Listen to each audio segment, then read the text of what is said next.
Hi, welcome to this week's episode of the show. I am Matt. That is, goddamn it, Travis, as we like to I call love him it. around here. I'm embracing And it. as you should. And today's a different episode. This is our I guess our official our 10.5 episode.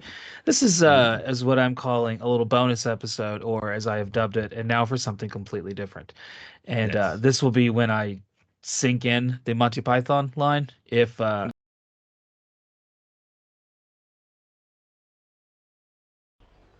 now for something completely different. but anyway, tonight we're going to talk about a TV pilot, a little bonus episode because I watched this for the first time a few weeks ago and I didn't even talk to you about it. And then I was like, someone else needs to see this with me because this is awful. And not enough people talk about it. And tonight we're going to talk about the Clerks TV show, not the animated one. No, no, no, no, no. No. Not that one. Not the one that Kevin Smith spent some time and money on and directing and producing and writing. And no, no, no. This is from the earlier in the 90s, shortly after Clerks took off, and before Mallrats came out, a completely different group, a renegade group, if you will, a group of mavericks. They decided they were going to just make their own Clerks TV show, or at least try to. And so they filmed one episode of it as a pilot. It never got picked up, and that's what we're going to talk about tonight. And you can find Mm, it on YouTube. And if you want to waste like 23 minutes of your life, there's one way. That's the way to do it. Honestly, if you're listening to this and then watch it afterwards, you're committing more time and energy to this than I believe the writer, producer, actors, director, stunt coordinator, anyone involved. I think we will all have put more time into this than in our lives than they did. Absolutely. Oh God. So yeah, this is one of the worst pieces of shit ever. And I saw this a few weeks Oh yeah. ago and I needed to share it with someone, and who better than to share it with you, right? Yeah, no, I'm Let's down. just, I guess, where do you start? I guess you got to Ah, start with Clerks. And yeah. Kevin Smith, the two go hand in hand. The man has made a career out of, well, at this point, unfortunately, going to the piggy bank a few times too many when it comes to Mm, Clerks. Let's just yeah. talk about some Kevin Smith movies. I have his IMDb page pulled up, so I'm just going to Nice. ask you what you think about some of his movies. And he All put a right. movie out this year. I did not know this. Oh, Called that's that. the 4:30 movie Yeah, about I hadn't kids seen it yet. going to the movies. So yeah, apparently, I guess it's sort of a autobiographical type of A little story. meta. It seems a little meta. Yeah, it's yeah. So it If there's one thing I've learned about movie directors, it's that every director wants to do at least two things. mhm. They desperately, even if they deny it, they want to do a musical. And how could you not? There's Mhm. so Oh, much how like could you things not? you have to do. And they also want to do a movie about like why they got into movies, because it is a unique like occupational choice to That's not be true. like I want to be an actor, like that's in front of the camera, who wouldn't want to be, Mhm. but to be Well, like I want to be behind the camera doing all the other work. Like that's a mhm. unique occupational choice. Well, didn't Steven Spielberg just do a movie like that recently? I believe so. Martin Yeah. Scorsese did one a couple years ago. Like Hugo was kind of Martin Scorsese's like a child discovering silent films at the birth of film, and him Mhm. kind of being like involved in that, Yeah.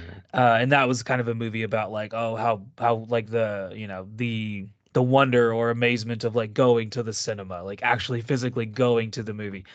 I don't know if this Mhm. movie, I feel like it's gonna find an audience with his group of people. Like I Yeah. kind of want, I'm gonna I'll, watch I it. I'm I'll watch definitely it. gonna I see have it. not watched it. But I feel like for a younger audience, like if you're trying to appeal to like Gen Zers, most of them don't go to the movies, and No. it's not that big of a deal for them.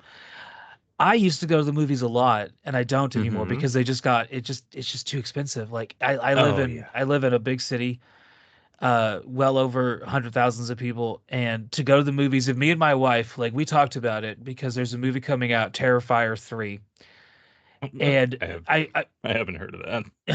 yeah, it's good. Terrifier 2 is good. A little weird. Terrifier 1 is pretty dope though.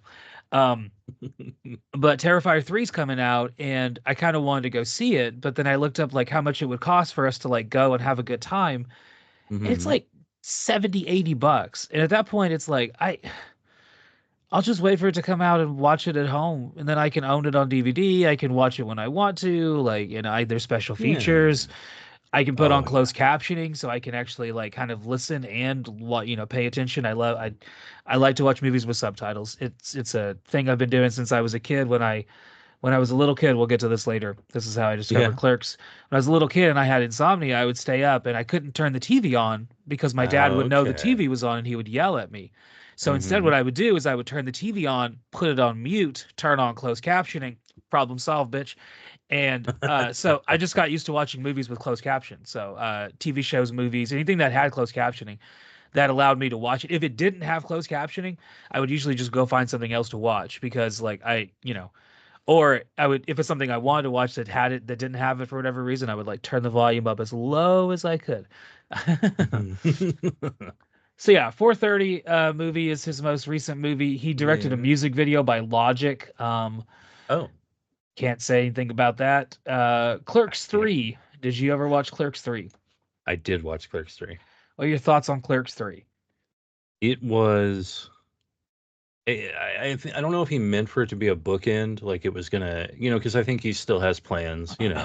Yeah, He's probably not done. There's no way he's done. But hopefully. I liked it. I mean, it was a lot of like, um, I don't know. It was, more of the same Yeah, self-referential, that's kind of my thoughts on it too. It was fine. It's basically like Dante has like a heart attack, I think, and he almost dies. Oh, Randall has a Decides heart attack. Randall has a heart attack. Sorry, Yeah. sorry. Decides to film a movie of his Yeah. time at the store. Basically, kind of like Kevin Basically. Smith recreating Exactly. Clerks. Also, kind of a callback to Zack and Mary Make a Porno. He's done this a couple of times. Yeah, It's a yeah. movie that I don't think needs to exist. I didn't need Clerks 3. I didn't need Clerks No. 2. We'll get to my feelings on Clerks 2 here in a moment. I didn't Oh, need Clerks really? 3. I didn't need Clerks 2. I really didn't need Clerks 3. It it Yeah. doesn't need to exist. It's fine. It's unoffensive or inoffensive, I guess would be the word. I mean, you're the English teacher. Yeah, yeah. I'll just put air quotes around it and use it ironically. I Um like it. The it's millennial it's way. yeah, it's fine. It's fine. It's It's fine. It's fine. kind of boring.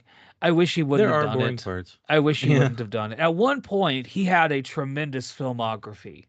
Quentin Hmm. Tarantino has talked about this. I'm not exactly a Quentin Tarantino fan, but he's talked about like there being like he wants his filmography to be like pristine, like every movie meant Ah. something, was it important or did something or And at one point, Kevin Smith had that going, and then he kind Hmm. of did Jersey Girl, and we'll get to that.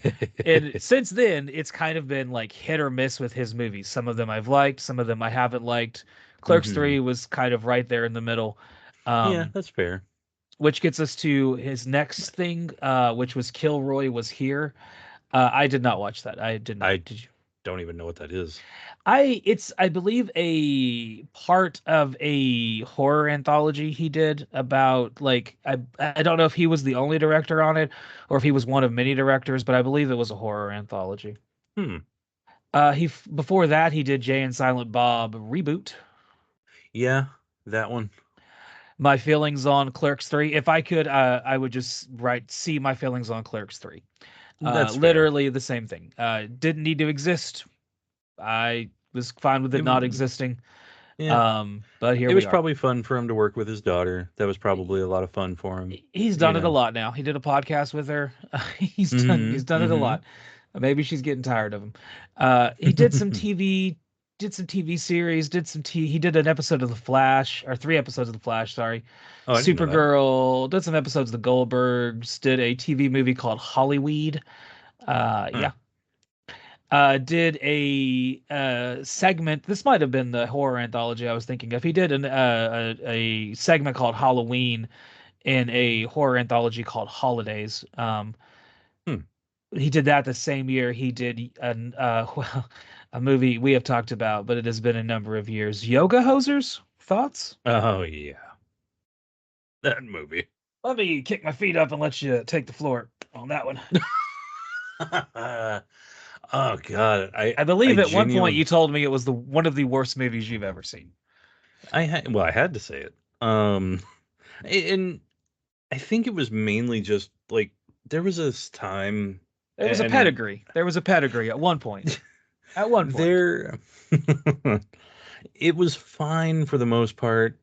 I got that it was a vehicle for his daughter and for Johnny Depp's daughter, and it was fine. That part was fine, but the whole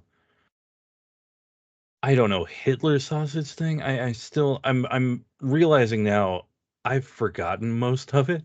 As you should. As you It's a should. I piece of shit. mean, it really is. It's one And of it was just it's like, his worst movie, I think. oh, absolutely. Yeah. Beyond. It's awful. It's not good. It's not funny. It's not scary.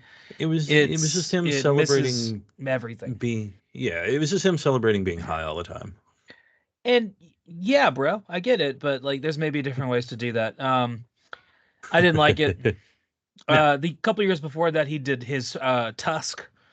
Tusk did you ever watch Tusk? I watched Tusk. And now I saw was Tusk. actually I saw Tusk in fucking theaters. Oh, I didn't. Oh man, I didn't realize that one even had theatrical release. Yep. Yes, I think that one was pretty good, actually. It was goofy, but I also remember I was listening to the podcast that he did whenever they just came up with that. Yeah, and they just sort of ripped it on the fly. Yeah. And so there was some buy-in there. The podcast, the small cast, as it used to be called, one of the first podcasts I ever listened to. Yeah, 100%. I remember listening to that on his website back in the day. That's how I used to find it. That's how we used to do it.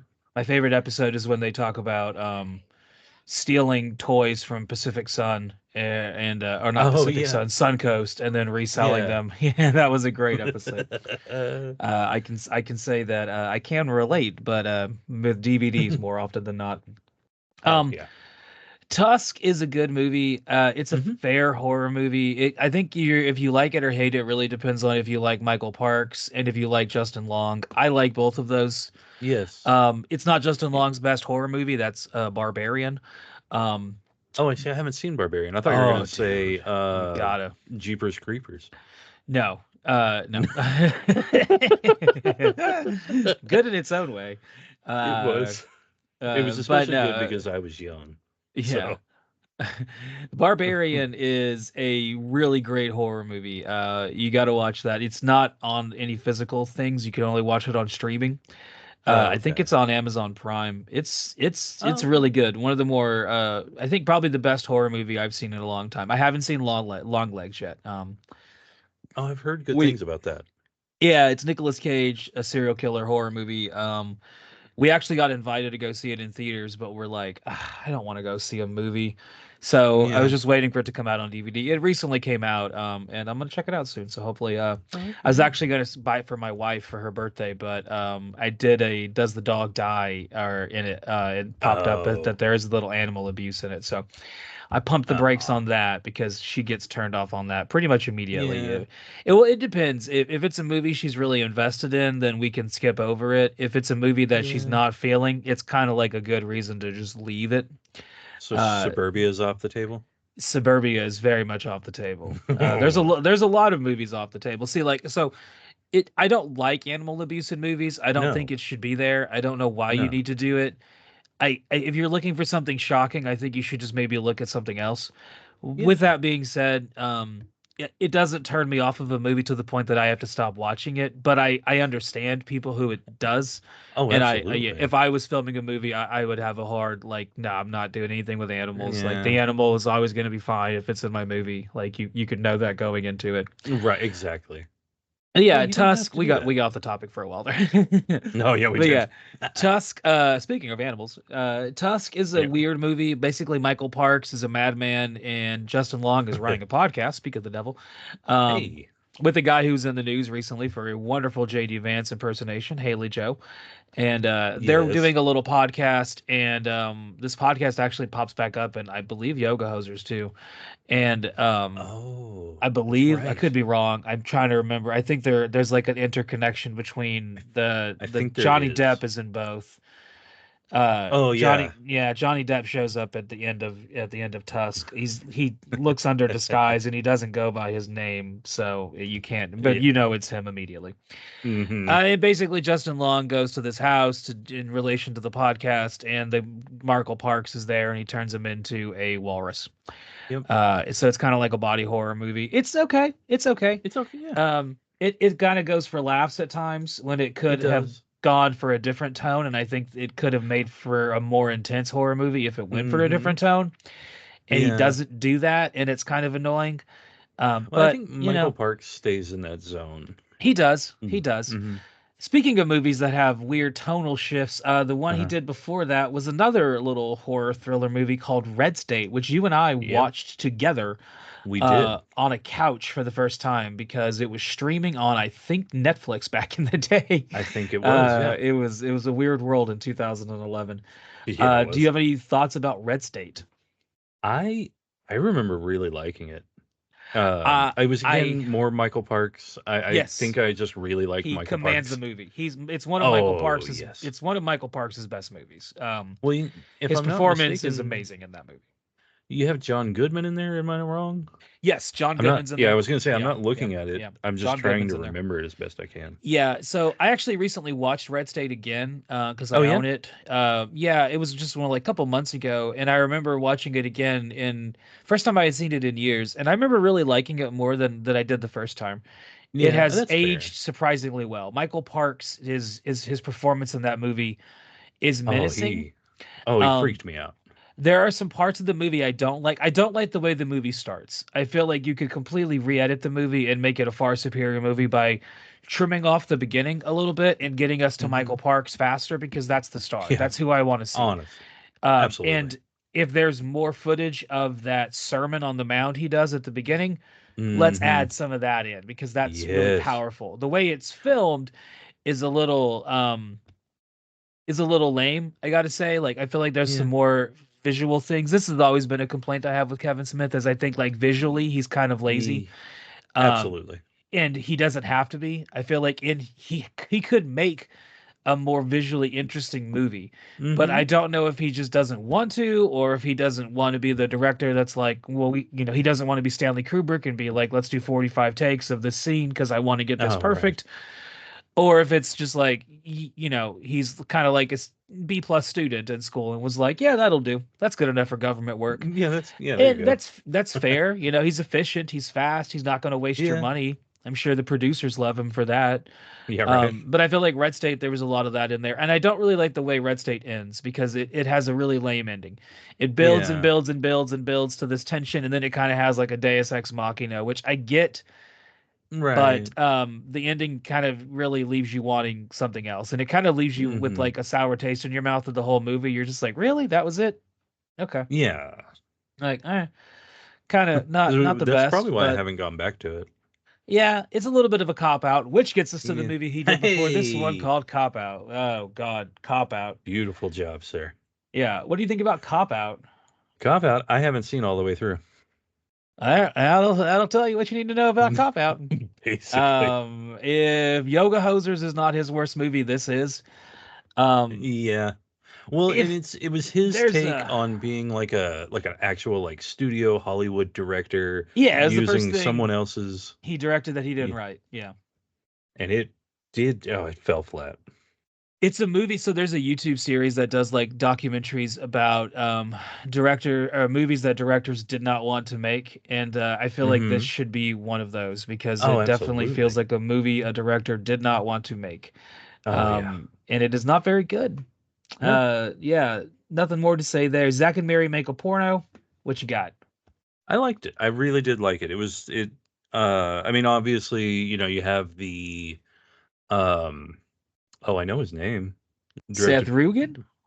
Well, Seth Rogen he directed Judd Apatow.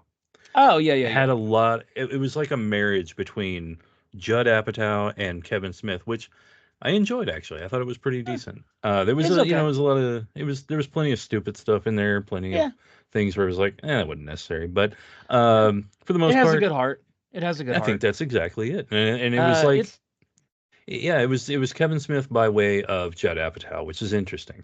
for a movie that has such a dirty title, there's not real other than like two scenes with mostly with Jason Mewes. There's not really Yeah. a lot of like offensiveness to it. And No. I think that some of the versions of like it's basically like you could put this on TBS and edit out the bad parts, and people would love it. It's Absolutely. fine. It's funny where it needs to be funny. It's inoffensive. Yeah. I would kind of dub this period of time this kind of I guess is like the end of his like inoffensive period. He does Yeah. like a couple movies like back to back to back that are all just kind of like fine and don't Yeah. really like invoke any kind of feelings. Zack and Miri Make a Porno is one. The one he does before Mm-hmm. this is Clerks 2. So Yes. another movie, like I said, that is hard for me to really kind of invoke any feelings for. Really. Another movie I saw in theaters. So I have a fun fact about this. Yeah. I was working at the movie theater when this was getting screened, and I was one of the first ones to watch it because they needed somebody to watch it to make sure there was nothing, because it was still on film back then. Oh yeah. And they needed somebody to just make sure nothing was damaged or anything like that. Yeah. So I got to be one of the first people in this town to watch that movie. Nice. And in a completely empty theater, it was awesome.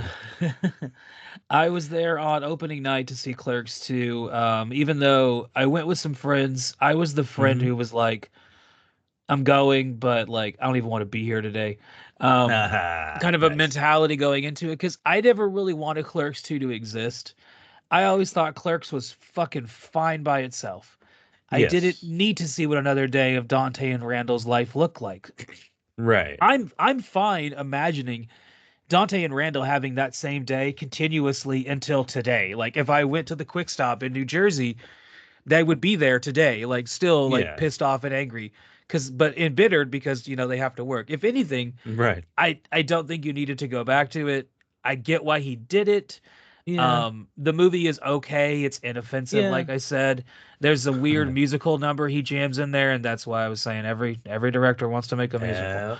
And you can tell that in this because he just kind of shoehorns that in there. Rosario Dawson is great in this. Oh, absolutely. She's probably the best addition to the whole Clerks universe that they Big could have time. made, is adding her into this kind of like whole situation, which she kind of like, even on the poster, she's presented as like the star. It's basically Yes. Rosario Dawson and a bunch of fuck-alls. Like, Yeah. and that's fine. And that movie works for that. And she's the best part of the movie. And that was one of those Mhm. movies that, not the first movie I ever saw with Rosario Dawson, obviously. That would Well, be no, Kids. that would be But Kids. but she was amazing in this, and I really liked her.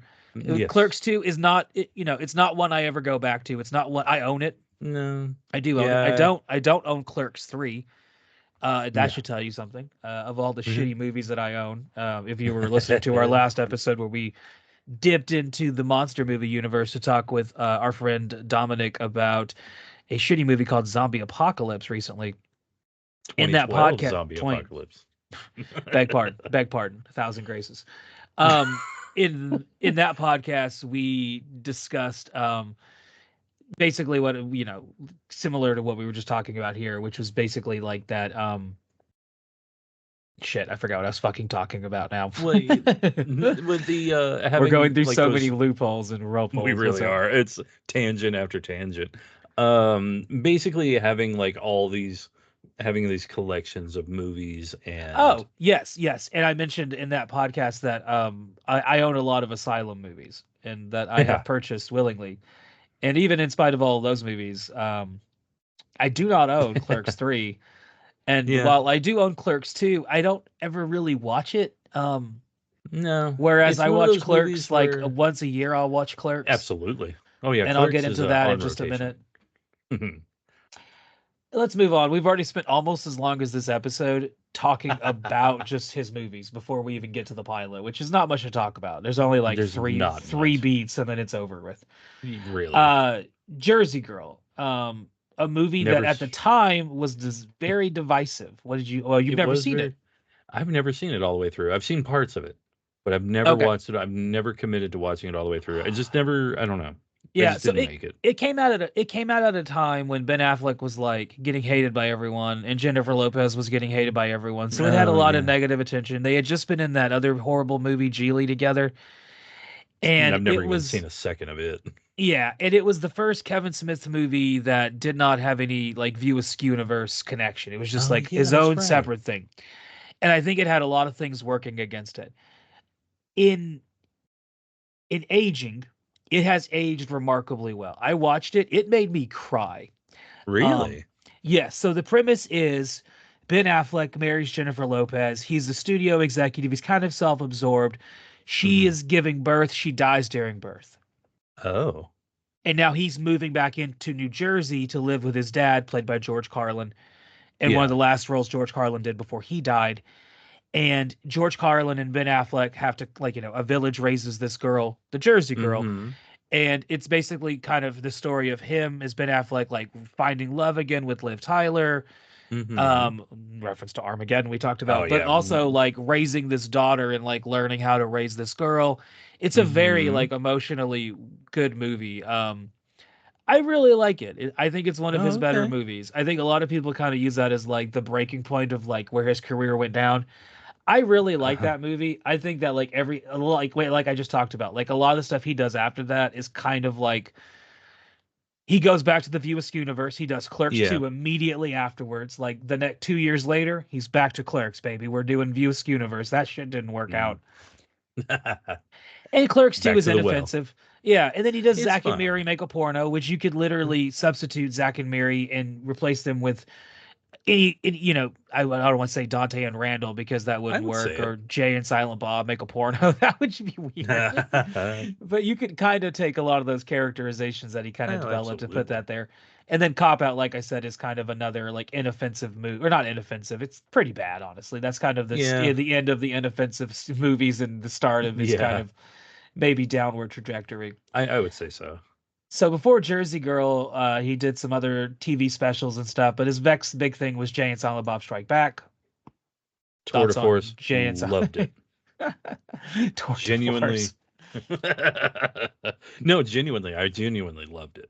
I still love that movie. I still watch it over. It's a fun time. It's a fun time. It The is. movie only works if you know the characters of like all the characters he's developed Oh going yeah. into it. If you don't know those characters, then the movie is like, what in the hell is going on here? Oh, I wish I But could. I need to find otherwise, somebody that has never someone seen is a no, yeah. single, yeah, and then make them watch only that movie and just see how they react. Because it's very different because I grew up with all of those movies before it, Yeah, and so it was just a love letter to me, you know? yeah. The movie is basically a love letter to his fan base. Basically, like Absolutely. if you've been following his movies all the way through, here's a little something for you kids, and you're gonna like this. Absolutely. And it came out at a good time, like or It did. 2001.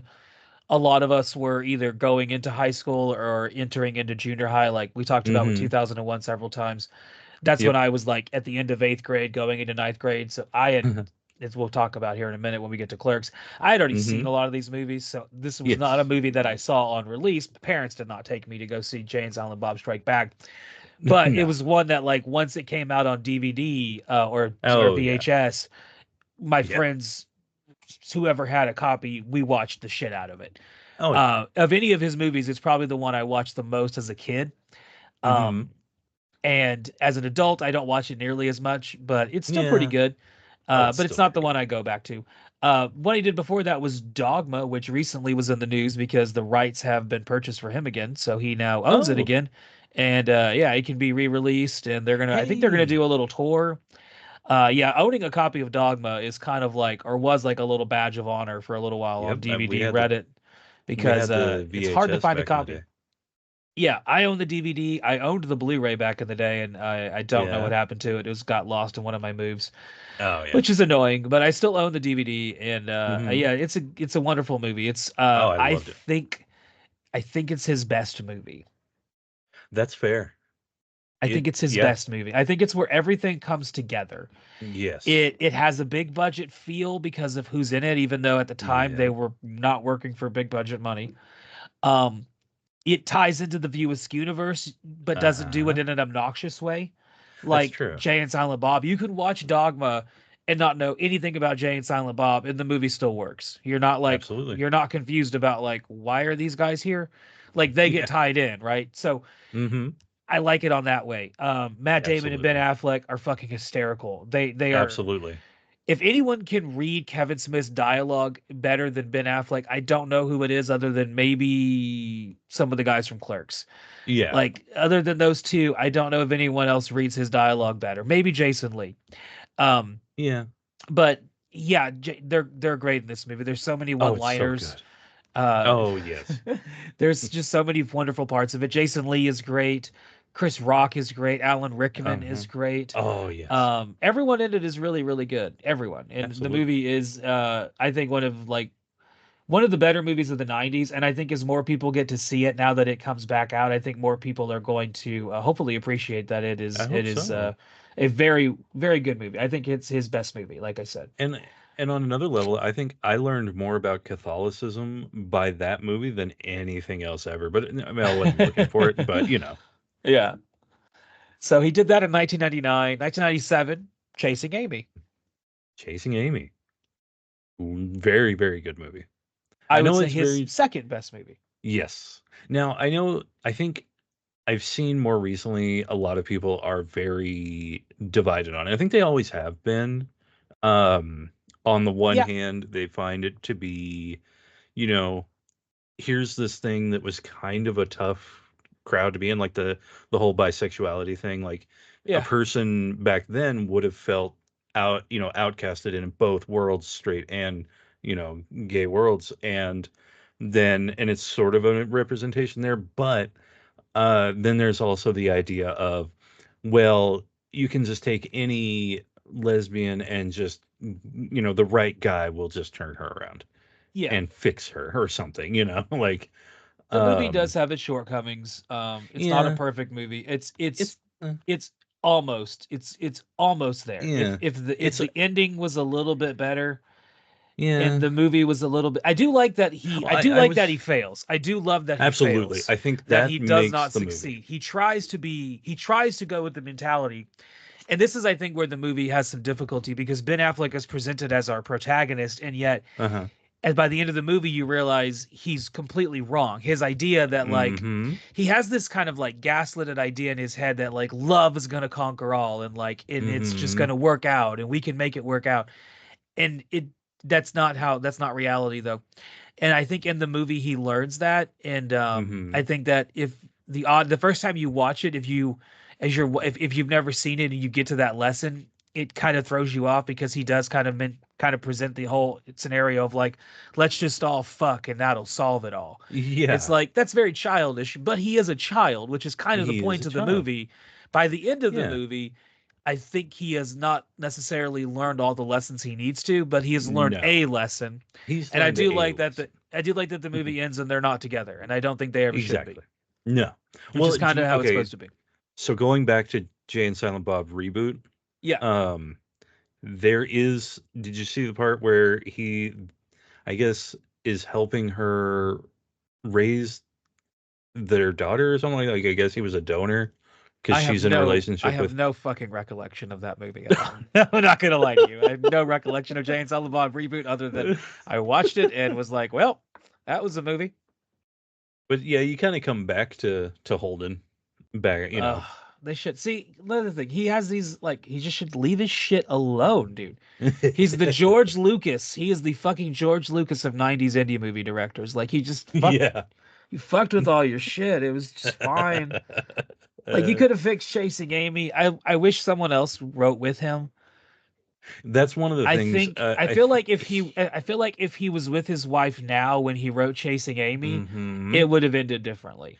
Well, because Um, he was with Joey Lauren Adams at the time of filming, yeah, and they, that scene in the hockey game where she yeah, blows up at him, yeah. that actually happened during that scene with him and with her and Kevin Smith, I could imagine. and It's a weird yeah, fucking thing to do. He's kind of a dickhead in yeah, that part. He's a total yeah, asshole. absolutely, and then Kevin Smith kind of was during filming too, Yeah, so eh, it was rough.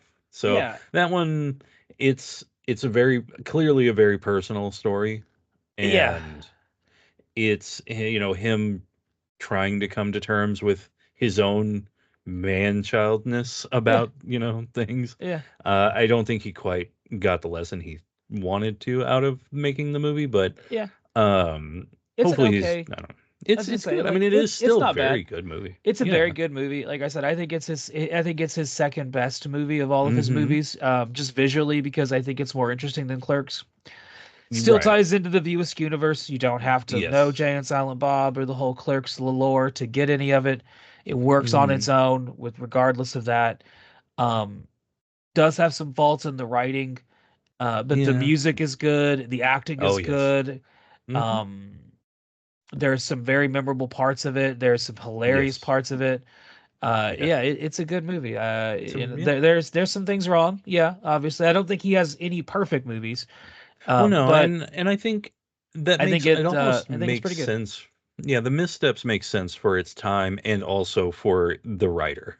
Yeah, So, it seems amateurish, but at the same time, you have to think about it. He was like in his 20s, like or his early hmm 30s. Like he is an amateur at this point. He had written and directed two movies, and that was it. yeah, And he was going into his third. And and the trying to tell a second one was, story. yeah, trying to tell an interesting story that was more compelling than Mallrats, because Mallrats, as we'll get to right next, Yes. made in 1995, is a very funny movie. It's one Yes. of the best 90s comedies you'll find. Um, Absolutely. but it's not necessarily like a It's it's not it's like, oh my god, it's like so well written. Or it has a lot of no. references. I do love Mallrats. I can't deny that I Yeah. don't like it. I was also a big fan of hockey in the 90s, and there's a lot hmm of references to hockey in the 90s. You get that there. Yeah. Um, there's a lot of things to like about Mallrats. Yeah, absolutely.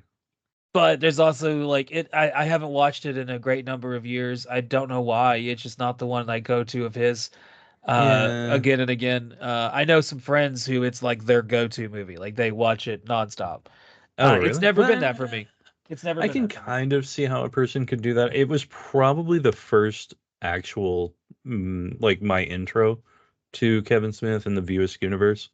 Um, just because it was more out there than Clerks was at the time, back Yeah. in like the mid '90s, mid to late '90s, Yeah. and so I definitely came across it first, Yeah. and it was it was good. It was funny. It made me laugh a lot. So, Yeah. and I loved it for that.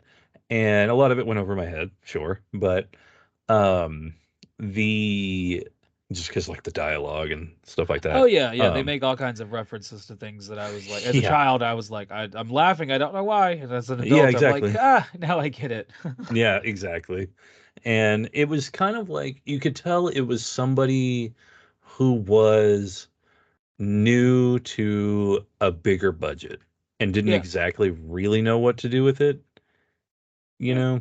Yeah. But I think it's still, I mean, it still works for me. So, Yeah, it works for me as well. It's not a bad mm, movie at all. It's I yeah. think it holds up pretty well. Haven't watched it Yeah, in a yeah. long time, but I don't know. Maybe I'll watch it and I'll disagree with myself in a couple weeks. Let's see if I can Yeah. wrestle up a copy of it around here somewhere. I know I own it.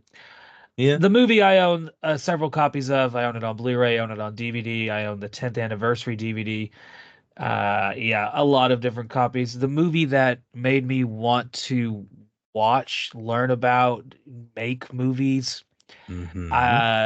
I got into making movies when I was like in junior high because of this Mhm. movie and watching this movie and finding it. Clerks, 1994. Clerks. This movie is a very special movie in my heart. It's one of the only movies that Absolutely. I will always come back to. I watch it every single year, usually on my birthday. Mhm.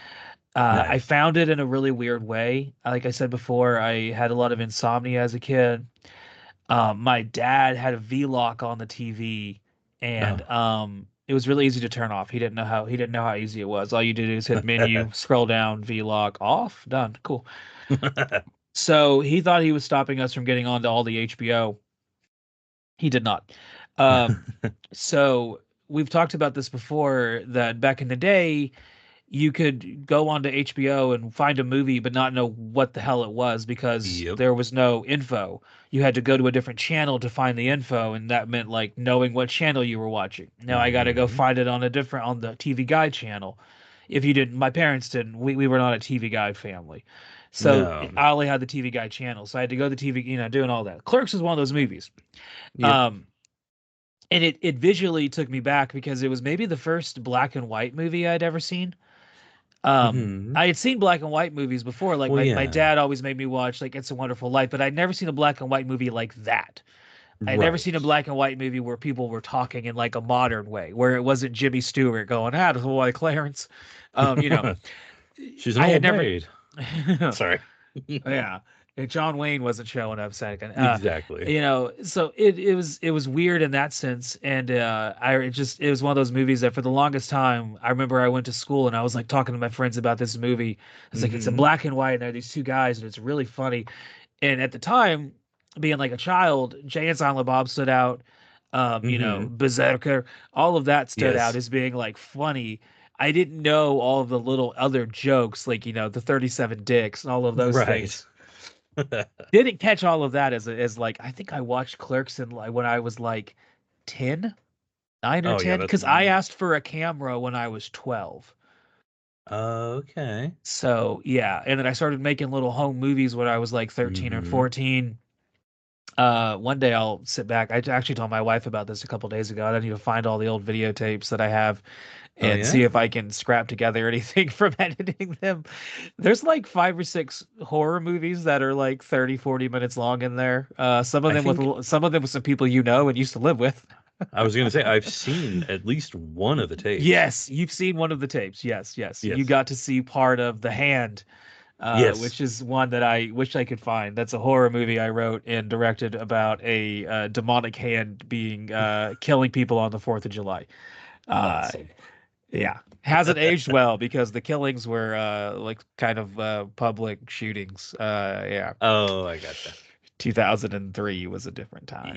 It was a very different time. So yeah, Clerks was very influential to me. It was a movie that Hmm. once I got older and I had the internet and the first things I looked up was like trying to figure out who directed this movie, like what the name of Yes. it was, because it was always stuck in my head, and I would catch little chunks of it on HBO or Cinemax, whichever one it was back in the day, Showtime Hmm. maybe, I don't remember which one, but like little chunks of it, but never the whole movie, never the whole movie, like just little chunks of Hmm. it, and it was always sticking out because it was like it was the only thing in black and white on. It was like it was the mid '90s, Yeah. everything was in color. There wasn't anything in black and white anymore, so it stood out as like this is odd. And Hmm. yeah, used the internet, figured out who directed it, and then went and rented it for the first time whenever I was able to rent it and knew what to look for, Hmm. and watched the whole thing on VHS. Fucking was obsessed with it.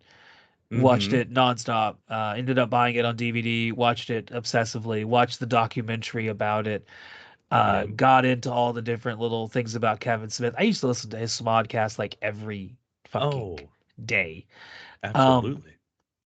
And then at some point, I think I had like a hard break from him. Like I said, his movies kind of descended down to a little bit of Cop Out was kind of the first one where it was like, God, Yeah. because I saw that in theaters too. I went and saw Cop Oh, Out in did you? theaters.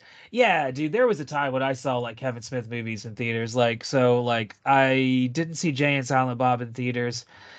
Jersey Girl, I saw in theaters. Clerks Hmm. 2, I saw in theaters. Zack and Mary Make a Yep. Porno, I saw in theaters.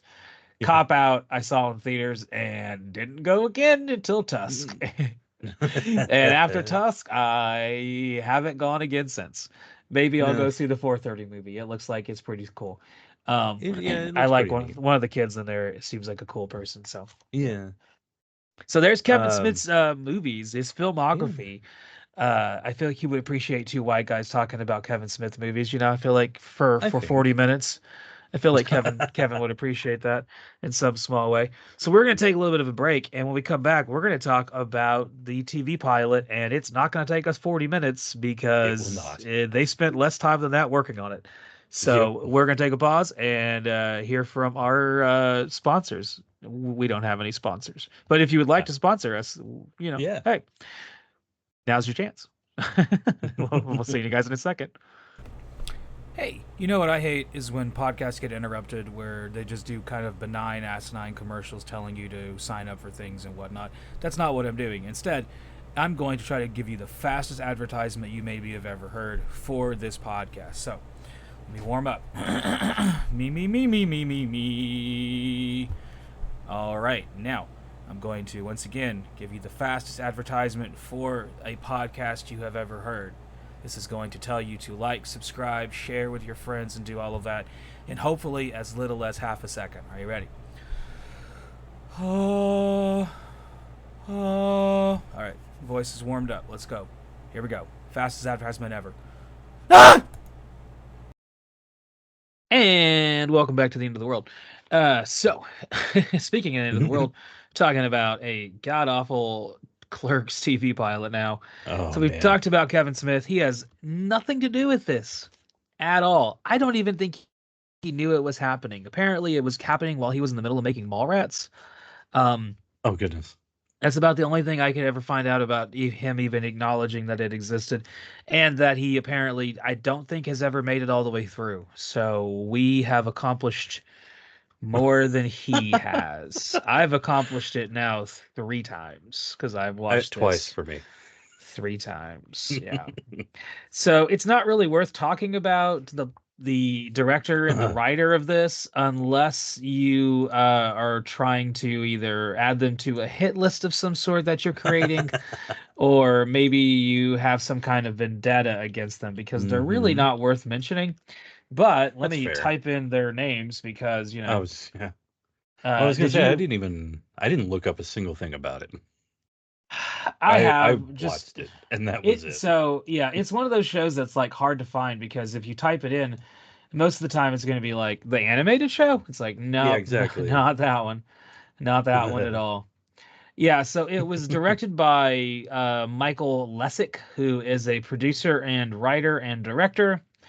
Oh. He has mostly worked on, well, let's see. What have you worked on, Michael? I'm looking him up right now in real time because I couldn't have been bothered. I've No. spent more time. So he's done some episodes of some TV shows, Titus, the Tony Oh, Danza okay. show, I forgot he had his own. the Like, Hughleys, uh, okay. Everybody Loves Raymond, Yeah. Grace Under Fire. He directed 54 episodes of. So it looks like he's a big TV director, And these are including definitely like the laugh the track sitcoms. yeah, the Clerks TV TV Pilot? movie pilot. Yeah, it's listed as a TV movie. Is it? It's barely 22 minutes long. Yeah, And it's yeah, so it was directed by a TV show director. That's, I mean, and it looks yeah. and feels like a TV show. It's nothing. Yeah, we'll talk about that. Yeah. It was written by Richard Day, and he was stealing characters from Kevin Smith. Yep. Richard is a producer and writer who's still working. He looks like, I'm going to describe a picture of him to you, because Oh, okay. then I want you to later on. I want you to look him up and see if I am right or not. In his picture, he has spiky hair and he is wearing a Cheap Trick T-shirt with a flannel over it and jeans and a Uh-huh. belt. Huh. He looks like he would be a real big Fish fan. Oh no. That's all I'm gonna say. He looks like he would be a real big Fish fan. A real big Fish fan.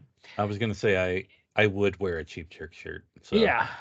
Yeah. Well, you got to. He's directed, or he's produced rather, I should say that. He's directed 6 things. He's directed a lot of TV shows: Arrested Development, Dog with a Blog, Aliens in Uh-huh. America, Good Morning Miami, Spin City. He Mhm. going all the way back to the 90s. Even before this, he was a producer on a lot of the things. Not before this, but around the same time as this, got started on Roseanne. Oh. Worked on the Ellen Show for a while, Mad About You, a lot of shows back then. Mhm. Also was a writer on a lot of those TV shows as well. So he wrote stories and episodes of Arrested Development, Dog with a Blog. The most interesting one is he wrote a short movie called Girls Will Be Girls, The Jizz Party. Oh, good lord. Take that what you will. Don't know what that's about. He also wrote Drew Carey Show, The Larry Sanders Show, Pacific Huh. Station, Dinosaur. So he had written other things before coming to write this TV Clerks movie ripoff. The only And thing I that's can our cast and imagine, crew. Or that's our uh, director and writer. the only thing I can imagine is that writer was just handed a project and was like not given enough time to actually watch the movie. I feel like he watched it and then just was like, I'm gonna this what you know what this needed? It needed to be in color. and Yeah. it needed to have a laugh track. Oh Can't have God. with that. So we get into our cast, and now that we've talked about our director and writer, there's only really a couple characters worth talking about. There's a lot of just random nobodies. Yep.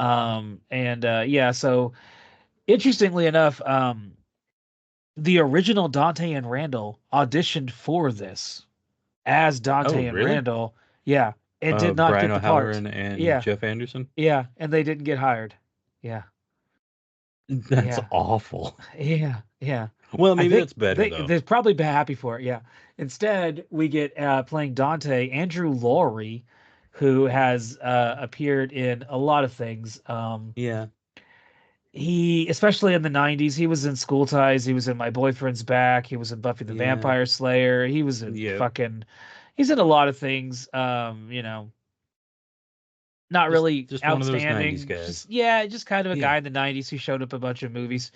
He shows Yep. up here as, like I said, Dante, replacing the original Dante, who somehow could not get the job again, and replacing Randall is fucking Jim Oh, Brewer of all people.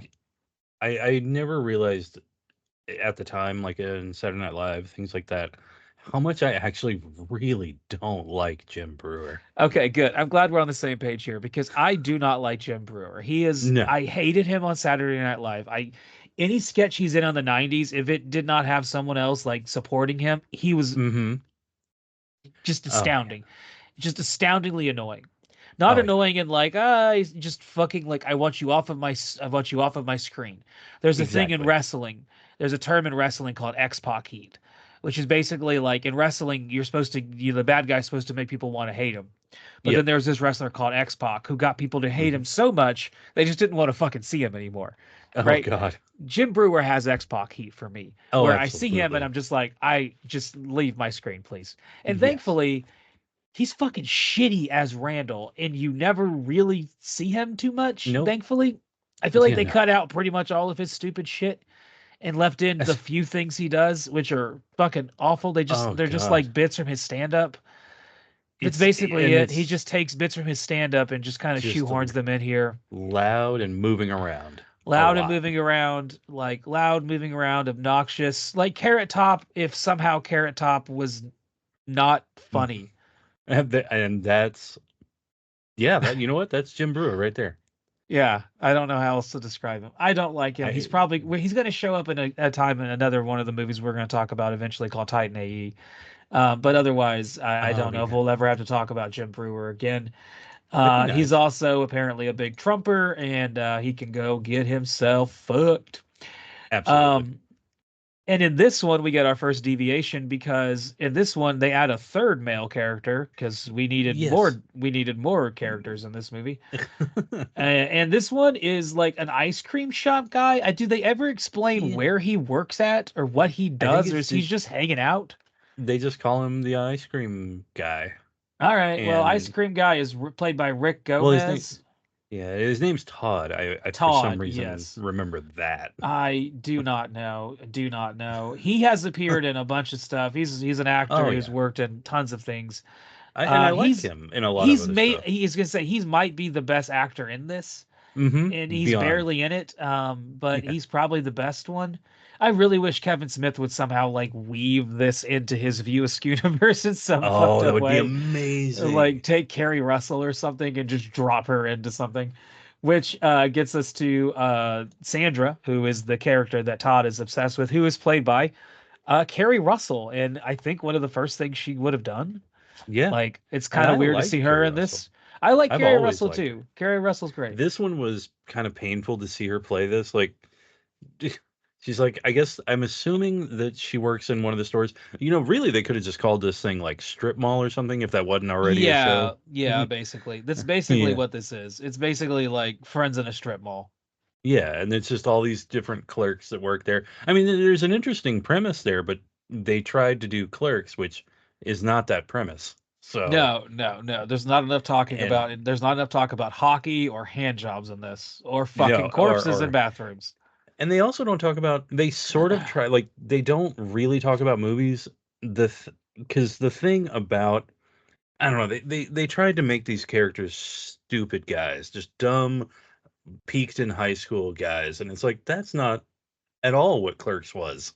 These guys Yeah. weren't dumb Yeah, at no. all. Yeah, that was kind of the whole idea. Yeah. So we round out our cast with Noelle Parker, who plays Veronica, and I'm not really familiar with her. If she had been in Nope. anything else that I've seen, I can't say that I'm familiar. Actually, I take that back. I just looked her up. I do know what she was in. Oh. She is the little girl in Ernest Saves Christmas. Oh, okay. Oh, and she was in At Close Range. That's an amazing movie with Christopher Walken and Sean Penn. I don't think I've actually seen that one. I do not know what role she plays on that. It is a good one. It is Yeah. streaming on MGM Plus. Worth a watch. Almost 2 hours long. It's about a father and son and a little bit killing mom and dad. Not well, killing dad. Oh Kind of yeah. the plot. So yeah, that's our cast. We also have Cliff, who is played by Andre Nemick, who I don't has know. also appeared in a lot of things, but has mostly known as being a writer who has worked as a writer on a few things with the director of Michael Bay. So, Oh. yeah, this is the guy, the Cliff. He's the guy who wrote Teenage Mutant Ninja Turtles Out of the Shadows and the other Teenage Mutant Ninja, the CGI remakes they did with that Bay Yeah. produced. Yeah, yeah. If you ever wondered who wrote those train wrecks, it was fucking Cliff here.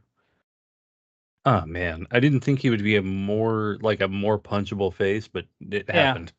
You know how there's like a secret ending of Clerks where Dante gets shot and Yes. killed? God, I wish that Yes. would have happened here. Yeah, right. Anyway, that doesn't happen. Instead, we start our fucking show and we start in color, which is immediately jarring if you're a Clerks It's fan. so There's jarring. there's no pivot to from black and white to color. I feel like I get like not wanting to make a title screen because like you don't know if this is getting picked up. Like the title screen Yeah. is literally just a blank slate with on YouTube that just says like Clerks TV pilot. Like it's just Yeah. it's like for producers viewing. It's not It necessarily is. to be seen. Yeah, it didn't get picked up, so no one was supposed to see this really. Yeah. Other than like two studio executives who thankfully were like, no, that's awful. Not showing that to anybody else. Um, and the very first person we see is Carrie Russell, and she is getting Hmm. immediately hassled by these guys working at the Quick Stop.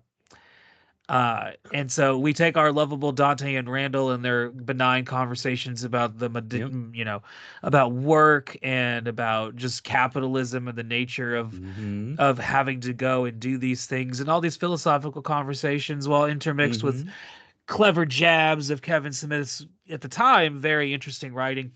And instead we Yep. get Jim Brewer and Andrew Laurie and Rick Gomez just being complete just dickheads, Idiots. They're just fucking morons. asshole. Like you would, if I went into this shop, I would immediately be like, God damn, I don't want to ever fucking come back to those fucking people. Oh no. Like, God, they're not. It's not like in Clerks, you get the feeling like in Clerks that yeah, they're assholes, but they're assholes to people who deserve it.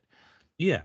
Otherwise, Oh Dante and Randall seem like they're fine people. Like they're yeah. they're kind of like the Stone Cold Steve Austin effect, right? They're telling the people off who would deserve to be told off. But Yeah. otherwise, they're fine. I like that. They're not just being dicks to be dicks. They're being dicks to Yeah. people who deserve to be a dick to, which is I the like the whole pro kind of the wrestling yeah. angle that you're I'm going with this. sliding it in there every which way I can. It was the '90s. We gotta Yes. get Oh, it in okay, there. perfect. So yeah, Carrie Russell is the only interesting person on the screen, and she immediately is Hmm. like more interesting than these fucking idiots here.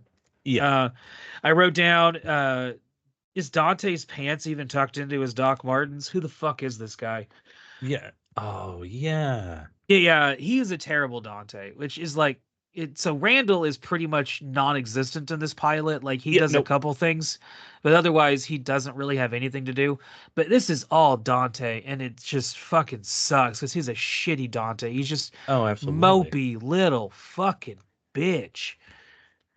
Like he's just shut up, dude. Who are you? Why Yeah, I hate him and so there's much in this. nothing underneath it, and there's this whole thing where like there's this idea that he's like this total loser. His dad thinks Yeah, he's a loser. his You dad know, shows they're up. Yeah, we'll get to that. yeah, and they're just like he's stuck in high school. He's doing all this, and I'm like, I don't I never got that about Dante and Clerks at Yeah, all. yeah. No, they basically took Dante and turned him into a fucking ass. Like he was already kind of an asshole. They took that quality, kept it, and were like, let's make him bitterer.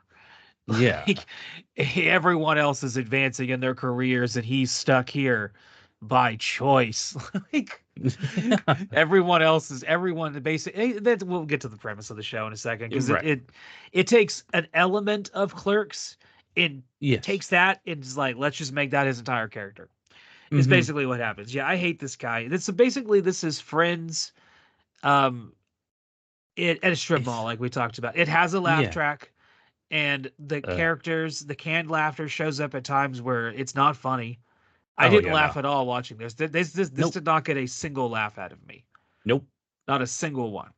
I Not was even a confused a chuckle. lot. Not even a chuckle. Not even a no, nothing. No, it was Hate more like, hate why is this happening? is You know? bullshit. Yeah. So basically, I said, this is what I wrote down. So basically, this is Friends with the lower middle class, but less funny and more sad. Yep. Yep. Yeah. That's it. That's That's it. Yeah, that's it. basically, if you just took the whole like the one element of Dante that he's kind of like a slacker and he hates his job, Yep. and just spiraled that into like, well, he can't advance in his career. He's not he's like all these different things. It's just yeah. Yeah. So And Dante's. Oh, go ahead. Yeah. oh, I was gonna say, Dante very much boiled down to that one thing.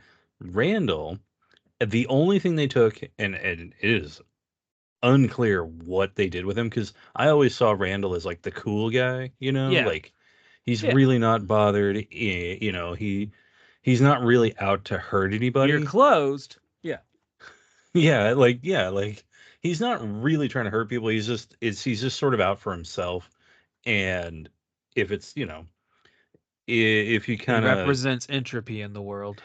there you go. Yeah, and so it's he's just kind of a just a slacker dude that kind of just sort of hangs out, and that's he's not really out to hurt anyone. But then you got Jim Brewer, who in the theater, or not, I almost said theater, in the video store, is just spoiling the ending of movies, and I'm like, he never did that. He would never. I don't even think he would have done that. Like, why Put even in make that a thing? pornography and put pornography in the kids section. Yes. Okay, Spoil yes, the end of movies? Probably not. Um. probably not. Yeah. I just don't think he would have cared enough. Yeah. He didn't. He Eh, wasn't. He wasn't actively trying to like ruin people's day or anything like that. eh. He was just sort of neglectful and looking out for himself and looking out Yeah. for his own good time. So Dante and Randall are at work, and Dante's dad. Well, before Dante's dad shows up, No, his you get girlfriend shows Veronica. up. Veronica shows up, and they're talking about what their plans are. And she kind of hassles him a little bit about going back to school, making something of his life. And that kind of begins the major thread that we're going to see pop up, which is that basically he's just a slacker ass piece of shit who needs to Yeah, pick himself up by his bootstraps and get out of this fucking shitty quick stop that he seems to be able to leave at will. yeah, I can't go take a piss without asking for permission at my job. So, right. yeah, it would be nice if I could just leave at will. Fucking Yeah, 90s bitches. So, Veronica talks to him, then his dad shows up, which is immediately like we're deviating hard from the TV show. yep. The camera is moving way too much for my liking. That's first off. We're not in black Hmm. and white. No one's talked about sucking dick. We're already like 5 minutes in. What Yeah. they took nothing from Clicks. You know nothing of my work. Um, and so Dante's dad shows up, which is bizarre, and Dante's dad is only in one scene and only serves to further just basically reiterate what Veronica just said, to just basically be Yeah. like, "Hey, you piece of shit, go do something with your life." Yeah. And That's pretty much it. which makes and then what a weird thing to focus on. Yeah, I wrote down. So basically, everyone just shows up giving Dante shit for being a lazy, unmotivated, slacker ass piece of shit. Maybe he should. That's all I wrote. Like, it seems like everyone might be right, dude. Like, I don't know. Like, Yeah. There's a Yeah, lot of this people that seem in unison here. There's a lot of people in yeah. harmony. Maybe you should leave this Yeah. place. I don't know. Yeah, because Which really the is, main person complaining was Dante. yes. Everybody around him was like, well, I don't know, here's this Well, idea. I like don't he's know. complaining at the beginning of Clerks because he gets called into work by the anonymous boss and tells him he's not even Yeah. supposed to be here today. Like that's the Yeah. whole gimmick is that like he got called in on his day off and he's pissed off about it. Like Mm-hmm. who wouldn't be? That's annoying. Absolutely. And it seems like it's a precedent, like it's he's establishing a precedent that like, oh yeah, you can call me in and all you do. Like in a way, this has more in common with another movie that ripped off Clerks a little bit called Waiting, that Ryan Reynolds movie about with No. Justin Long, where that's kind of like the premise of that movie is Justin Long has to decide like, do I want to leave this job and or do I want to pursue this thing? Like it kind of does that like years before Mm-hmm. this, or kind of this does that years before Waiting Yeah. does. Which also is just not really a super interesting story because you've seen it done so many times and so many times better Yeah, that you're absolutely. not offering anything new here. And so we It's get yeah. this story of Dante being a lazy ass piece of shit that needs to do something with his life, reiterated for a third time because Mhm. Cliff shows up, who Dante went to high school with and has some history with. And Cliff is just, he's a cool guy. He's He's on his way to go ruin another Disney Channel movie, which is what I wrote down. He looks like every Disney Channel villain from this time period. Like if there was a Disney Channel movie villain, it was him. Yep. And I he see didn't it. play any of those. I looked him up earlier, like we said. He just wrote ruined Teenage Mutant Ninja Turtles for a while. Yep. Um, and yeah, Cliff is got it. Cliff is a college graduate. College graduate, heading on to New Slow the York fuck to down. Going to New York to go work at a law firm. And yeah. this is where Dante makes a joke. And Oh, Dante gets frustrated because Veronica shows up, and it turns out again, I guess she also is not employed. I don't know. yeah, Um, right. a lot of people hanging out at this fucking convenience store at the strip mall. Just a Yeah. lot of people. At some point, Dante needs to put his foot down and just be like, "Look, y'all need to get the fuck out if you're not buying shit. Like, just get the hell out if you're not buying shit." Yeah. Um, doesn't say that. Does kick Cliff out after Cliff and Veronica start to kind of flirt a little bit. And Yep. he has an opportunity for a joke and just completely falls flat, which is what the show is. Because as he's kicking out Cliff, he tells them that they're closed, and Cliff says, "Sign says you're open 24 hours." And he says, "Do you remember?" He says, yeah, but not at night. "Yeah, not at night." A better joke would have been, "Yeah, but not in a row." Ah, there you go. See, and that would have actually made sense. Yes, which is like, not at night. What the fuck does that mean? You Yeah, dumb it's mother in the laugh track. fucker. It should have been more like, huh? You Exactly. know, It like should have been like, what? What? Record scratch. that's not Yeah, how like time works. Like, yeah, and that kind of sets the whole premise of the show, the rest of the show, which is basically that Dante is concerned that he needs to do something with his life because, like most white men in America, the yeah. only thing that makes us do anything in the world is the possibility of not having regular sex. And Oh so God. it's a terrifying thing. And so immediately he's like, "Oh shit, she might go fuck Cliff." Because apparently Yeah. their relationship is so, and he's so insecure, he immediately assumes his girlfriend is going to go fuck some other guy because he's a college graduate. Yep. That's it.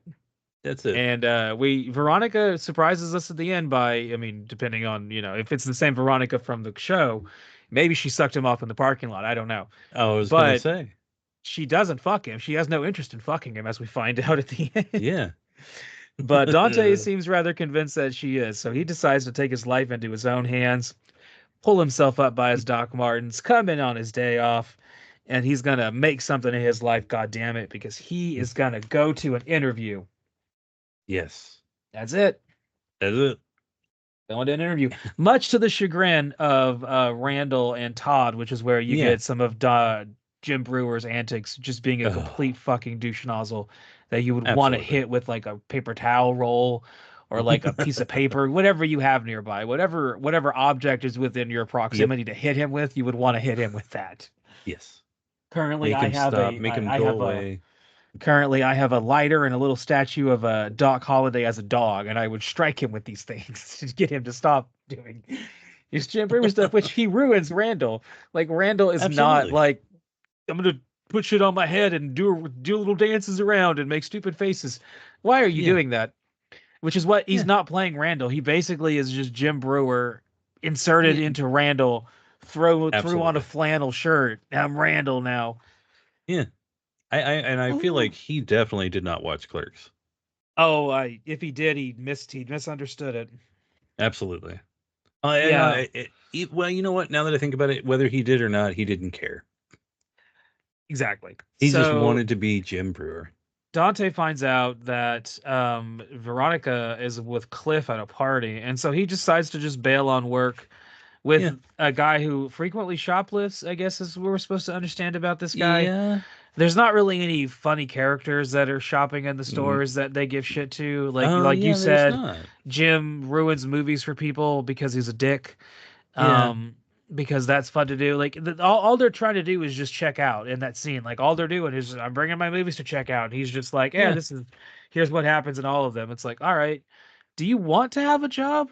Like, Yeah, right? because I Like, feel like you would be fired pretty easily for this. But apparently absolutely. not. Apparently in the '90s you could just be a complete total asshole and keep a 9 to 5 with no problem at all.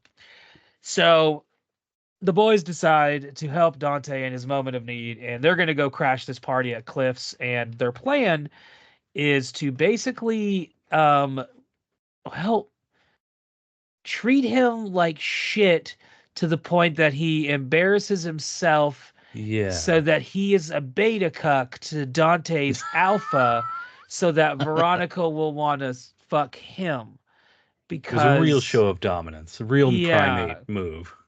that's the plan. And well, it almost works to some degree. It also gives Todd a chance to talk to Sandra, or he has to bail on a chance to talk to That Sandra, was, I will which is say, that actually, while I didn't have a reaction to it, I yeah, thought was pretty funny whenever he just like, well, he's first when pissed. Jim Brewer like hits him in the back of the head, where he's like, she says, you know what I really like to do is have sex in a tanning booth, and he's just so shocked that Jim Brewer just goes by, smacks him in the head, and he's like, that sounds very interesting. And then the other part where he's making headway and they grab him and yank him out of there, and he Yeah, just screams. yeah. That actually, I didn't have a physical reaction, but I appreciated it. It was like, well, that was something. That I had came, that had the I makings of humor. yeah, I don't know how to describe my body reaction to that scene other than like I came as close to laughing as possible without Yes. quite getting there. My eyebrows went up. Like that's Yeah, about it. yeah. I could understand being a little annoyed you don't get to talk to Carrie Russell because you got to go help your Absolutely. fucking dumbass friends with this dumbass plan, and that's Yeah, what they go and do. Um, shows up to Cliff's party, sees her there, sees Veronica there, and decides he's going to embarrass Cliff by getting yeah, Cliff to recreate a scene from their high school memories, yep. where he embarrassed himself. And yeah, so they leave the party to go to the top of a tower, Yeah. like they did in high school, because fucking Dante and Randall were fucking high school football jocks, apparently. I That's a yeah, thing. I, That's a thing. That's that blows weird. my mind. It blows my mind. I guess because they play hockey in the show. Like Oh no. I don't know why else she would do it, but like I'm gonna like there's two okay. There's three people who no, there's four people who like hockey. Okay? This is my hot take. This is a solo TikTok video. Four people that like hockey. Racist white people. All That's my right. first person. Canadians. That's number two. Uh-huh. And or I'll extend that to and or Russians, Norwegians, Finnish, Iceland, all in any country where hockey is a dominant sport. They love Yeah, hockey. right. Okay. Yes. Next up, um, ironic white men, Uh-huh. the two of us, uh, Right. who both love hockey, are Yeah. nowhere near hockey stadiums. Nope. Like, nope, nowhere near it. No, I can't go see a professional hockey team if I wanted to. Nope. And number four, I can't think of right now because the other three were pretty fucking good. So let's just assume number four is children learning to ice skate who just watched Mighty Ducks. There we go. Hey, that's That's fair. basically your round out of your hockey fans in the North Americas. I may be leaving out a couple groups here or there. Maybe there's a strong subsection of St. Louis Blues fans that I'm just really skipping over. But I feel like that kind of identifies a good chunk of them. I Yeah. did forget about the other group. People who were really into '90s hardcore punk, and who haven't got Okay. over that phase yet. Like Madball fans love hockey. I feel like there's a perfect ratio of Madball and hockey fans. Possibly E-Town Concrete as well. That's my other hot take. E-Town Concrete fans, also hockey fans. There's no one that listens to this podcast that knows who E-Town Concrete is. If anyone's listening to this and actually knows who E-Town Concrete is, feel free to message me. We can reminisce about a shitty hardcore rap group from the 90s and 2000s. So yeah, their plan kind of works, but Veronica is unamused. And they also end up just getting arrested all. Yeah. And then after they get arrested, you would think like this is Veronica's chance to be like, fuck you, Dante, I'm done with your ass. But no, she wants to stick with him. Yeah. I don't know why. I don't know why. I understood why, He seems like such a dick. No, yeah, no. Like, I understood why she would stick around for in the movie Clerks, the real, the actual story. Yeah. Like, he was, it was a decent enough relationship, Yeah, he probably has health insurance. Right? So, like that. Maybe he doesn't have a 401k, but I mean, he's got something. Yeah. And, and the only reason she ever harps on him in the movie is because he's the one complaining. So is this true? So like this one, just everybody else is he thinks he's okay, but everybody else thinks he's a loser. Yeah. I was like, well, that was a weird turn. And that pretty much is the end of the show. That's the end of the pilot, and you can see why it was never picked up, thankfully. And we have now spent 31 minutes talking about this pilot, which is longer than the creators spent effort putting into it, I believe. Absolutely. Final thoughts before we move on to the for the end of our show tonight. Final thoughts. Kevin Smith legacy was definitely like for our generation, just what's the word I'm looking for? Etched in stone, Yeah. He has an indelible mark on our entire generation of just I don't know, just like young dudes, or at the time young guys, and like it was just he definitely has a target market. Absolutely, like it was a voice that carried on to us, and it was just very much, it just resonated. And then you have a gross, like it actually feels gross, this corporate milquetoast, like weird cash, almost like I want to say cash grab, but I don't know, I think they were just trying to capitalize off of something that was like a culture was popular. grab. Like, let's try to steal this movement that's happening here. And boy, do they not understand it. They completely missed the bag. Yeah, this is one of the worst things I've ever watched in my entire life. Absolutely. It's an unfunny comedy, and that's hard to sit through. Those are maybe some of the worst things in the world. Oh, yeah. You can give me a bad horror movie any day of the week, but an unfunny comedy is just unbearable. And this is unfunny. At no point does it get anywhere close to being funny. And you talk about phoning it in, and that's what we're about to do, because we're going to move on to our last section of tonight's podcast, because we are going to have a little cold read, a little table read of a script. I would say I wrote it, but I did not. Give credit where credit's due. This was written by ChatGPT. So, third viewing of this, I was like, you know what? I think that anybody could write a better episode than this. And I was like, originally I was like, I'm going to sit down and write an episode. I didn't have the time for that. No. So instead, I did the next best thing, like most people. I went to ChatGPT and I said, ChatGPT, write me an episode of Clerks. And so we're gonna table read the first 10 minutes of that. I have texted this to you, and in just a moment we're gonna take a little break, and we're gonna come back and we are going to read an AI generated TV episode of Clerks, of what this would look like if it was written by a artificial intelligence. What would a Clerks episode look like? By any actual intelligence? By any intelligence. If anybody put any effort into making this, what would it look like? So we're going to come back in just a minute. So hang with us. We'll see you guys in just a second. Hey, so this is not really an ad. I'm not being paid for this or anything. Just interrupting the podcast to give a little shout out to some people that I really enjoy. Um, if you're wanting to refinance your home or looking to buy a home for the first time and you live in Tennessee, Arkansas, Mississippi, or Texas, then you should really look out Mortgage Financial Services, especially the lender, Miranda Noland. She's really wonderful. She's getting started in the business. She's very knowledgeable, though, and she's also very friendly and helpful to everyone that she works with. And she will go above and beyond to help you and just give you information about what you need to do to get a home, what steps you should take, even if you're not necessarily ready to buy or if you're looking to refinance. That can be something that's difficult for people who have never done it before or and need some assistance with that. So she's great with that. Her NMLS ID number, that's hard for me to say, is 256-7401. One more time, that's 256-7401.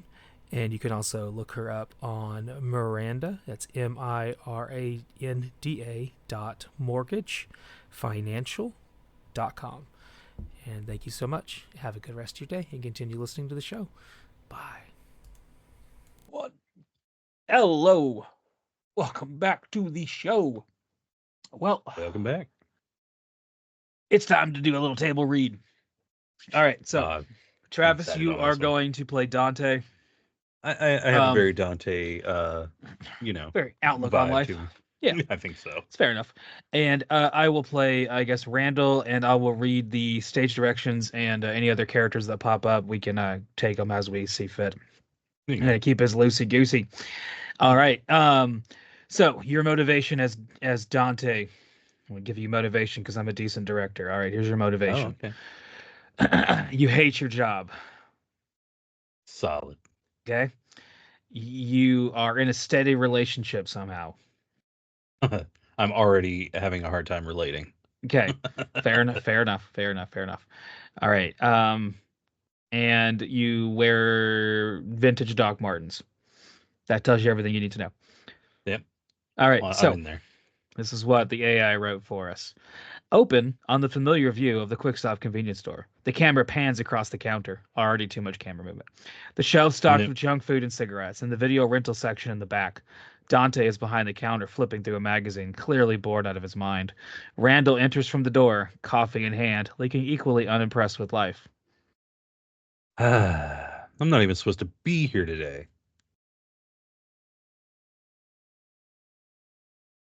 Of course you're not. It's a cosmic rule that whenever you have plans, you end up stuck here. You don't have any plans. How come you're never stuck? I'm like a shadow in the night, a mystery. Plus, I don't give a crap. No kidding.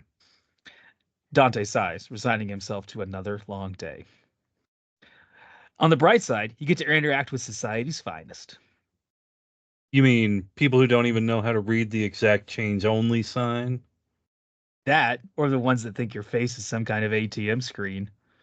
An awkward silence falls between them. They exchange glances as as a customer, an old man with a newspaper, approaches the counter and holds up a carton of milk. Price check. Price is on the carton. Oh, I see that now. Of course you do. Old man leaves, taking far too long to make his way out of the door. Bing! The bell rings behind him. See, you should embrace this kind of customer service challenge. It's all part of the experience. Experience for what? Hell? Close enough. That's actually pretty good. That was better than they did. Fucking hell. Oh, much better. Interior, video rental store. Later. Randall wanders back into the Randall wanders back into the connected RSV video, his natural habitat. He scrolls through a roll of VHS tapes, totally ignoring a waiting customer, nerd guy with glasses. Oh, I gotta be this guy. Yeah, take over. Hey, do you have any copies of Star Wars left? You mean the original trilogy, or are you asking for something I can actively mock you for? The original? Go. Now go home, watch it, and stop asking dumb questions. Nerd guy walks out confused as Randall gives him a half-hearted salute. May the force be with you, so you stop bothering me. Interior, quick stop, day. Meanwhile, back at the quick stop, Veronica, Dante's girlfriend, walks in carrying a bag of groceries. She approaches the counter with a knowing look. I guess I get to be Veronica. Oh yeah. Me, I me, like where me, this me, is me. Hey, you should have been home an hour ago. What happened? Just go back to that voice. What do you think happened? I'm trapped again. You're like a dog stuck in a car, window cracked but still miserable. Yeah, it'd be fine if Randall didn't keep making it worse. Randall re-enters from the video store, catching the end of their conversation. I'm going to be talking to myself. You can take over Oh, for oh shit. Veronica. You take over for Veronica for me. I'll do it. Oh, sure. Blame me. I'm the one keeping this place afloat. Right, because insulting every customer is really driving business. Hey. Like Fonzie. Hey. I give them life advice with the rentals. No extra charge. I'm sure they're all so much better off. The bell dings again. Jay and Silent Bob stand outside, leaning against the wall. Jay is mid-rant, while Silent Bob is predictably silent. Oh, who wants to be? Do you want you I take can, over? I can, I can take over Jay. Okay, do Jay. Yeah, there we go. Yo, you got change for a 20? Come on, man. I know you got that bread. The passerby ignores him and hurries away. Whatever, man. Loser. Inside, Dante, Randall, and Veronica glance outside at Jay's outburst. I really don't know how those two haven't been arrested yet. It's Jay's charm and Bob's silence. Perfect balance. More like dumb luck. As Veronica. Interior. There you go. Thank you. Interior. Quick stop later. Time has passed. Dante is once again alone at the counter, staring off into space when a familiar customer, cigarette guy, walks in and slaps a pack of cigarettes on the counter. Cigarette guy. Are these fresh? They're cigarettes. They don't expire, I think. That's not what I asked, man. They're fine. Do you want them or not? Cigarette guy stares at him for an uncomfortably long moment, then pays and leaves. I've got to get a new job. Hey, it's not the job, it's the people. People suck. You know, for once, I think you're right. Exterior, quick stop, evening. As the sun sets, Dante locks up the store, exhausted. Randall leans against the door, smirking. You survived another day, barely. Yeah, but what about tomorrow? Who cares about tomorrow? Just try not to die in your sleep. Thanks, Randall. Always a ray of sunshine. As they walk off into the fading light, Jay and Silent Bob can be seen still hanging around the front of the store. Jay gesturing wildly as Silent Bob lights a cigarette. The camera lingers Nice. on the quick stop sign as the scene fades to black. End credits. That was way more. Now, that was. Did the AI do a better job than they did or not? Oh God, so much better. Like, I don't want to like say like AI is the wave of the future, but it certainly is to some No. respect, and it shouldn't take over art. But god damn it, it made a better script for that in like 2 seconds than they did in however long it took them. Yeah. Oh my I'm god! sh- Now I- you but I could hope never they make take their that time. TV show. Like you could never make because like the smoking, you couldn't get that to pass. No. But like there's a significant lack of Jay and Silent Bob in that show. There's Absolutely. a significant lack of references to anything they talk about in Clerks. Mm-hmm. Like nothing in this TV show is things that they talk about in Clerks. There's no reference to hockey. There's no reference to the customers being annoying. There's hardly any references to like it's just a They don't talk about Star Wars. They don't Star talk about Wars. like Nothing. all the things that made Clerks compelling. You know, All the things that made made it it interesting. relatable. Yeah, it's like, oh, these people are talking about Star Wars like me and my friends talk about Star Wars. That's Yeah. interesting. Yeah, none of that's in this TV show. It is in a little bit, at least in this 10-minute of an AI Yeah, pilot that we had Yeah. throw together as I was watching this. I literally wrote, I wonder if an AI could do better.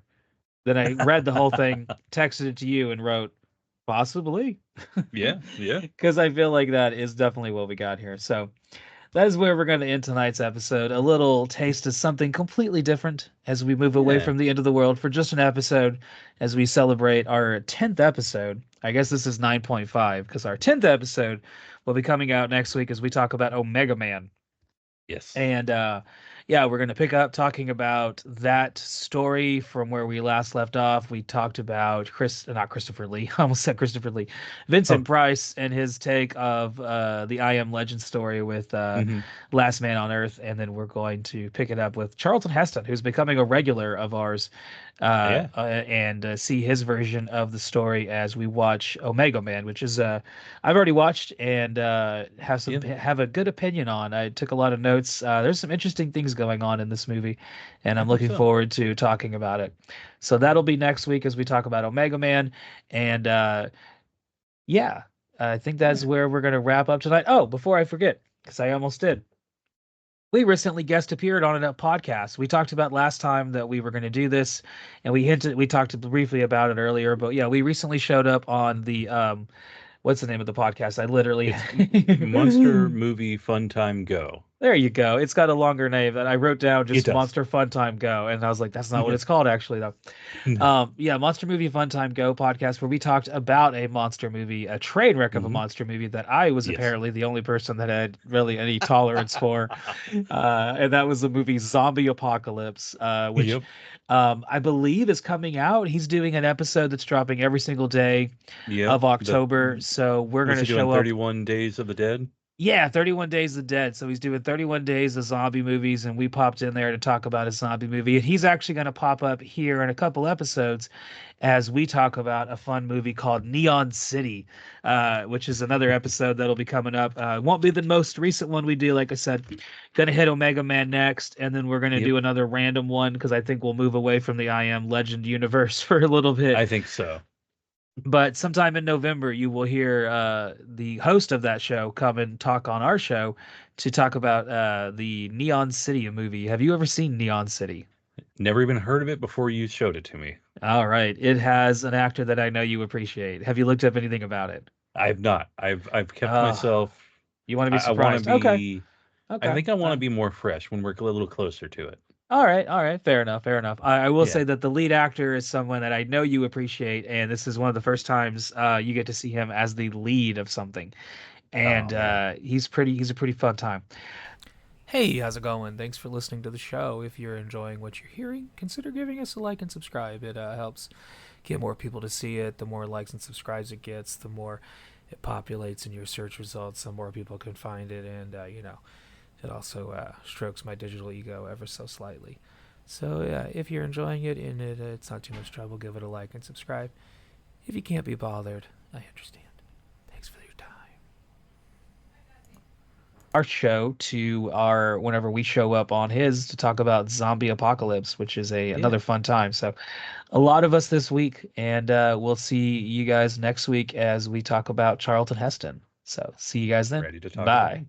Hell Take it yeah. easy. Love me some Charlton Heston. From my cold dead hands. But we're getting ready to close. Thought you're open 24 hours.